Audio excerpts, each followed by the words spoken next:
Sa gitna ng patuloy na pagtaas ng presyo ng paupahan at pabahay sa mga lungsod, mas pinalalawak ng pamahalaan ng pagkakataon ng mga Pilipino na makapagkaroon ng sariling tahanan.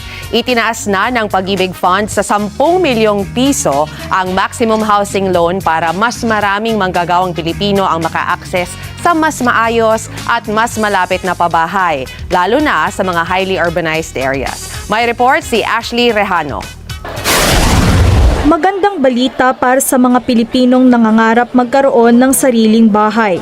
Itinaas na ng Pag-ibig Fund sa hanggang 10 milyong piso ang maximum housing loan para sa bawat miyembro bilang suporta sa Expanded Pambansang Pabahay para sa Pilipino o Expanded 4PH program ng Administrasyong Marcos. Ayon kina Department of Human Settlements and Urban Development o DSUD Secretary Jose Ramon Aliling at Pag-ibig Fund officials, layunin nitong mas mapalawak ang access ng mga manggagawang Pilipino sa abot kayang pabahay, lalo na sa Metro Manila at iba pang highly urbanized areas.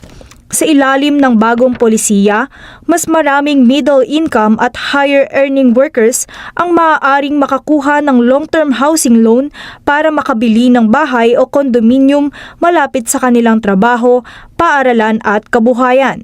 Nananatili rin ang subsidized na 3% housing loan rate para sa mga kwalipikadong socialized housing borrowers.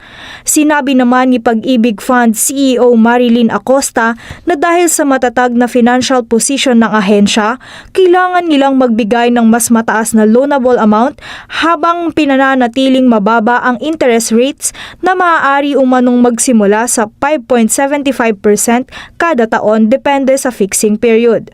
Dagdag pa ni Acosta, layunin ng programa na gawing mas praktikal ang pagbili ng bahay kaysa sa patuloy na pagrerenta, lalo na sa mga urban areas. Pinaalalahanan naman ng Pag-ibig Fund na mananatiling subject sa credit evaluation at capacity to pay assessment ang lahat ng housing loan applications upang matiyak ang responsable at sustainable na pangungutang ng mga miyembro. Ashley Nicole Rehano para sa Mata ng Agila, matatag, matapang, matapat.